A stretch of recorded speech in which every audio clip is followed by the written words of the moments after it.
ভাইয়া রে সুস্থ সময় থাকতে থাকতে চিন্তা করো রে বিচার থাকতে থাকতে শিখানো রে ছাত্র ছাত্রী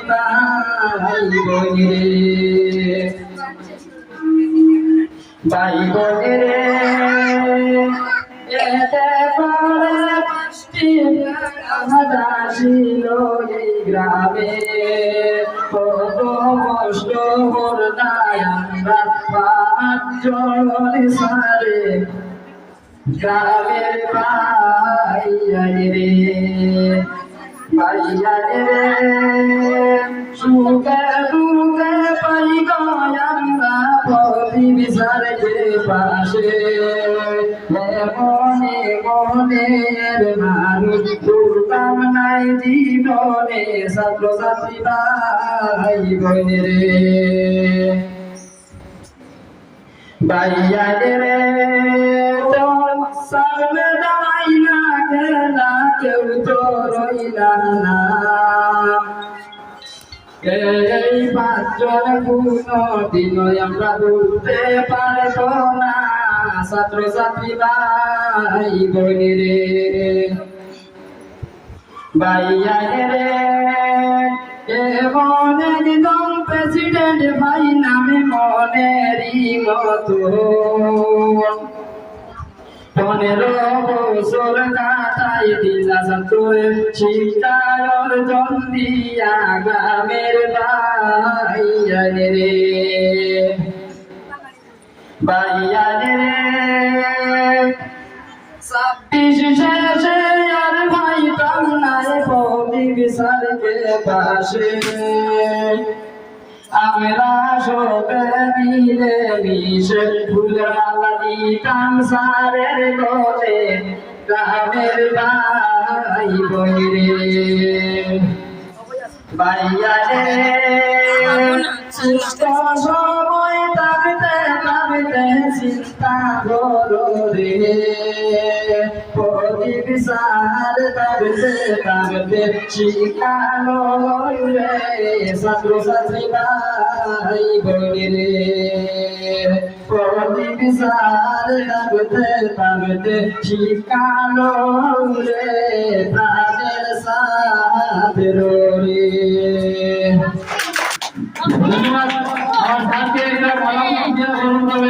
Good morning, everyone. My name is Amantu Laskar. Today is 5 September. I wish you all happy Teacher Day. Today is the birth anniversary of Dr. Sarvapalli Radhakrishnan. He was a great scholar and excellent teacher and student. President of India, a good teacher is a child. He helps to become good and begin. So we should always love and respect our teachers. Thank you.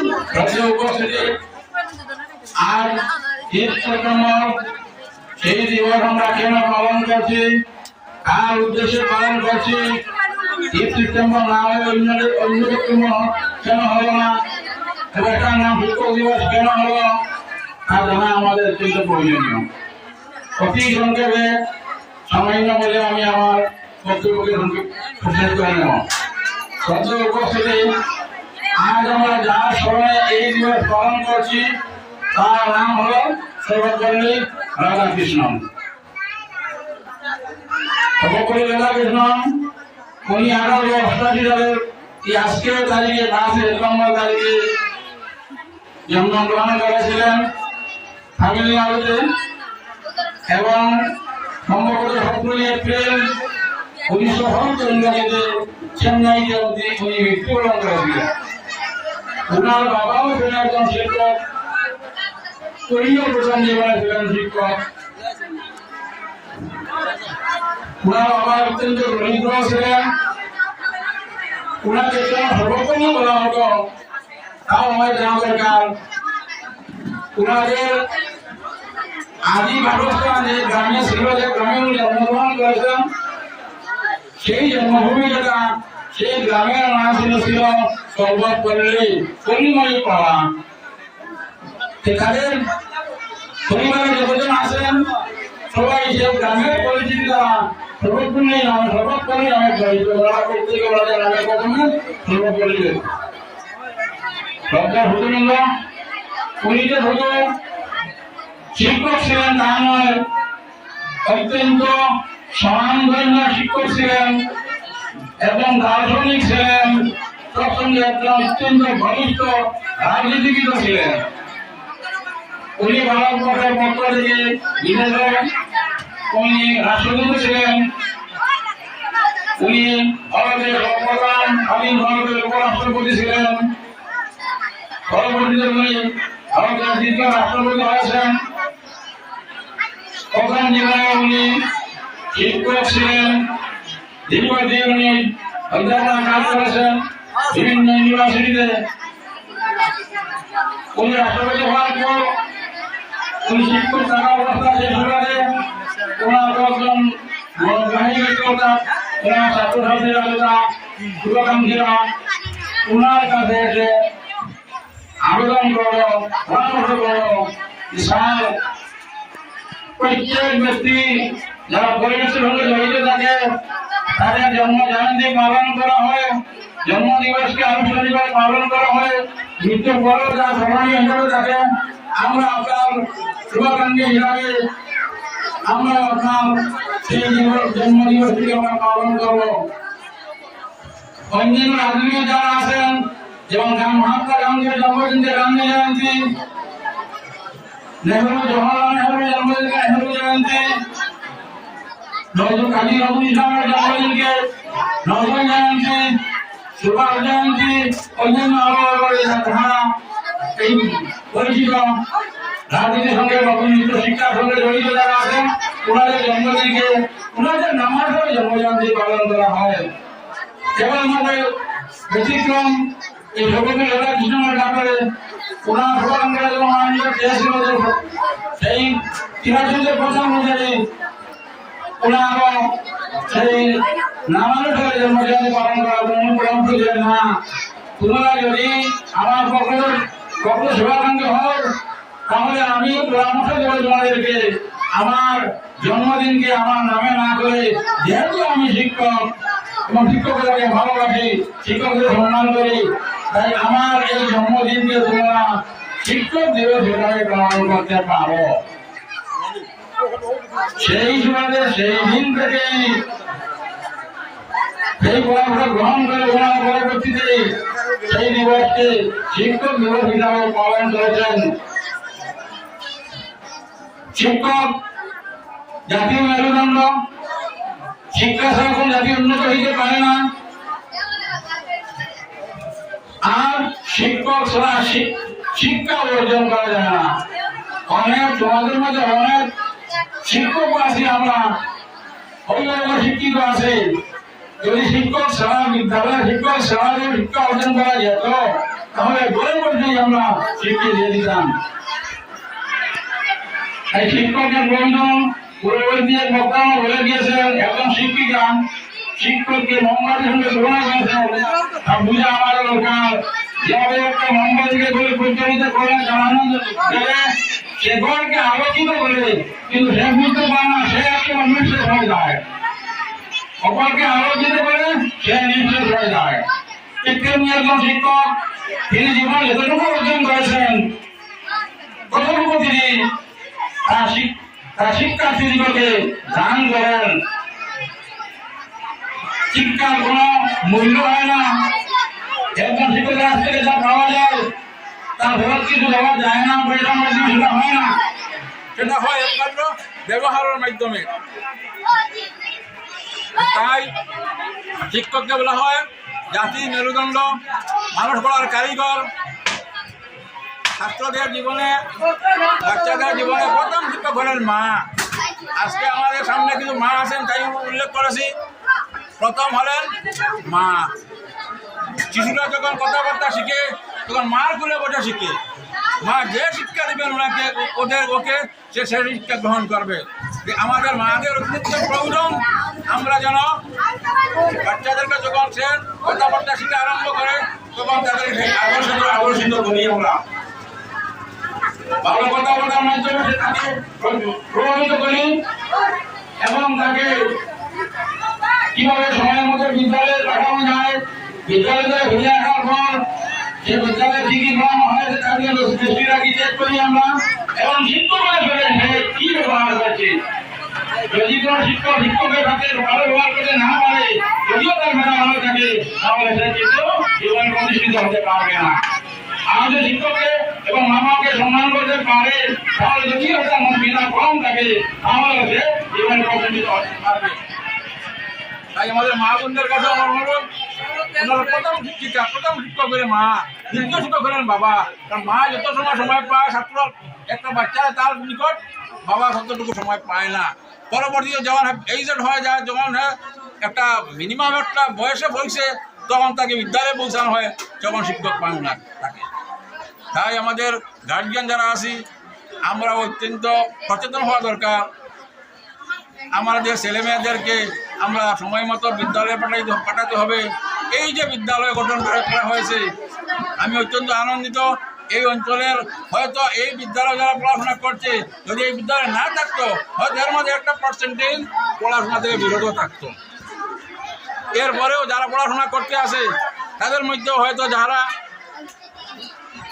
পড়াশোনায় advance হয়ে গেছে, তারা হয়তো অন্য কোনো স্কুলে গেলে সেই ছাত্রদের সঙ্গে মিলেমিশে হয়তো তার সেই মিলামিশার প্রভাবটা না হাঁটতো এবং সে হয়তো পড়া থেকে বিরত থাকতে পারতো। তাই আজকে আমরা অত্যন্ত আনন্দিত এই বিদ্যালয়টি যাতে আগামীতে আরও সুন্দর সুস্থভাবে চলে, তার প্রতি আমরা এলাকাবাসী যারা আছি আমরা যাতে সচেতন হই, আমরা সহযোগিতার হাত বাড়িয়ে দেই। সহযোগিতার হাত দুইভাবে বাড়াতে হয়। এরপরেও আমার ছেলেকে আমি যদি বলি খালি স্কুলটা ভালো চলে আর আমার ছেলেকে সেটা আমি দেই না, তাহলে আমি মিথ্যাবাদী বলবো। ওদিকে আমরা ভালো হবো বলবো, আমাদের ছেলে মেয়েদেরকে বিদ্যালয়ে পাঠাবো, দিব সেই বিদ্যালয়ে। এবং বিদ্যালয়ে দেওয়ার পর বিদ্যালয়ে পড়াশোনার প্রতিও আমরা লক্ষ্য রাখবো এবং শিক্ষক শিক্ষিকা যারা আছেন তাদের আদর্শের প্রতি তাদের প্রতি আমরা খুব সম্মানের সহিত তাদেরকে দেখবো আমরা। কারণ ওনারা হলেন আমার বাচ্চার পথ প্রদর্শক। আমি যে কাজ শিখাইতে পারতেছি না, সেই কাজটা ওই শিক্ষক শিক্ষিকা আমার ছেলে মেয়েকে শিক্ষা দান করছেন, শিখাইতেছেন। অনেক সময় হয় শিক্ষকরা অনেক সময় হয় ছাত্রকে শাস্তি প্রদান করতে বাধ্য হয়ে যায় অনেক সময়। তখন আমরা গার্জিয়ানরা কী করি, আমরা গার্জিয়ানরা অনেক সময় আমরা রাগান্বিত হয়ে যাই। কিন্তু আমরা তুলনা করে দেখি ছাত্ররা বা ছেলেরা বাড়িতে যতটুকু শয়তানি করার পর মা বাবার মারপিট করেন, খানিকটা অনেক বেশি করার পরও কোনো শিক্ষক ওরা শাস্তি প্রদান করতে যান না। বাধ্য হয়ে পরবর্তীতে তার লাভের জন্য কিছুটা সামান্যটুকু শাস্তি দিতে যান। তাও আমরা মেনে নেব, ছাত্রদেরকে আমরা বুঝাবো, ছাত্রদেরকেও বিদ্যালয়ে পাঠাবো, এই বিদ্যালয়ের প্রতি আমরা নজর রাখবো। সবসময় আমরা যারা আসি গার্জিয়ান তারাও বিদ্যালয়ের প্রতি আমরা সুদৃষ্টি রাখবো এবং সময় মতো আমরা ফিস এগুলো আদায় করার চেষ্টা করবো। পরিশেষে আমি আবার উপস্থিত সকলকে অত্যন্ত ধন্যবাদ জানাইয়া, আর উপস্থিত যারা গার্জিয়ান আছেন তাদেরকে এবং গতিকা শিশু যারা আছেন তাদেরকেও আমার অন্তঃস্থল দিয়ে অশেষ ধন্যবাদ জানাইয়া আজকে আমার সংক্ষিপ্ত বক্তব্য এখানে শেষ করলাম।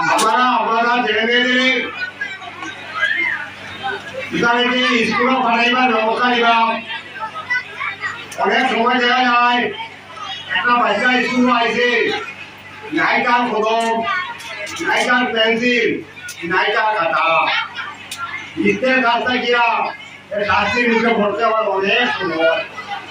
আমার গার্জিয়ান বিশেষ করিয়া আমার মা বোনরা এই ছাত্র ছাত্রদের মধ্যে একটু সুন্দর রাখবা, যাতে এই বাচ্চাগুলা রীতিমতো বই স্লেট কাগজ পেন্সিল এইগুলো নিয়ে স্কুলে আইতে পারে।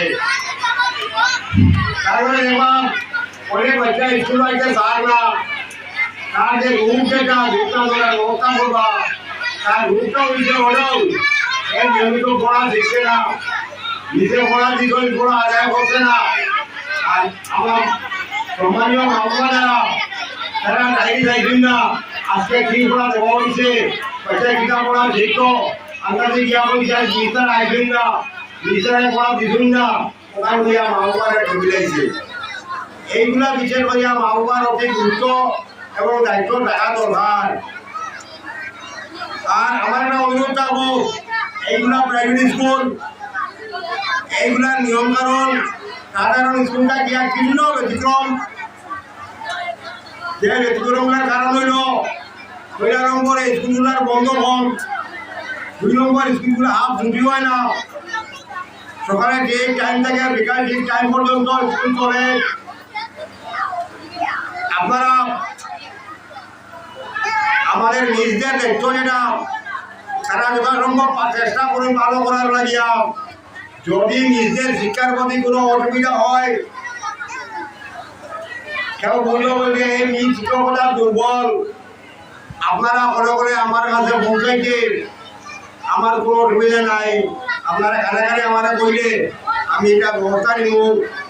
নিজে বয় করার কোনো কারণ নাই, তাই খারাপ পাইবা আমার বললে তো তাই জানলা না, জানার কোনো রাস্তাও নাই। আমি আপনাদের প্রমাণ দিয়া আপনাদের অভাব অভিযোগ যেটা বাচ্চার মধ্যে নিজের দুর্বলতা যেটা সেটা পূরণ করার চেষ্টা আমি ইনশাআল্লাহ আমি করব। আর এটা বলা হয়েছে আপনারা কিছু গার্জিয়ান আছেন, সব নাই কিন্তু কিছু গার্জিয়ান আছেন 2-3 মাস 4 মাস বেতন জমাইয়া দেয়। আপনারা লাগে যে একটা বোঝা হয়, আমরা লাগে একটা বোঝা হয়, আমরা সময় মতো নিজের বেতন দিতে পারি না, এটা একটা বোঝা আমরা লাগে আসে। এই যে আপনারা আমরা একটু সাহায্য করবা যাতে মিরপুরার বেতন আমরা এই সময় মতো দিতে পারি, এই সাহায্যটা আপনারা করবা। আর আজকে অনেক কষ্ট করি আমরা রাখেন, আজকে শিক্ষক দিবসের প্রোগ্রামও আয়োজন, আমরা প্রোগ্রামের মাঝে অনেক ত্রুটি অনেক দুর্বলতা আছে, ওইটা যখন জায়গা দিতে পারছি না, ফ্যান যায় মালা বাজার দেয় না, একটা গরমের লাগা দেও আমরা এই বুঝতে লাগিয়া আমরা ক্ষমা করবা। আর সুন্দর করার লাগিয়া পরামর্শ দিবা, অন্যান্য সময় আমরা যেটা সুন্দর করতাম পারি আরো সুন্দর হয়, এই পরামর্শ আমরা নিবা। আমরা আশা করি সুন্দর করার চেষ্টা করবো আমরা। আর আমরা বছর 2টা প্রোগ্রাম করি, একটা প্রোগ্রাম শিক্ষক দিবস উপলক্ষে করি, শিক্ষকদের সম্মান জানিবার লাগিয়া। আমি আজকের শিক্ষক নাই, লেখা আছে বর্তমানের প্রাক্তন শিক্ষক, যারা শিক্ষকরা অতি প্রাচীনকাল দেখিয়া কাজর করে পড়াইয়া অনুদানে মারা গেছেন, তারারও শ্রদ্ধা জানাই আমরা। আর আজকে যারা আসন তারারও শ্রদ্ধা জানাই আমরা। আর তার ভারত বিশ্বের সমস্ত শিক্ষকের সম্মান জানাইয়া আজকে আমি আমার বক্তব্য আজকের করলাম।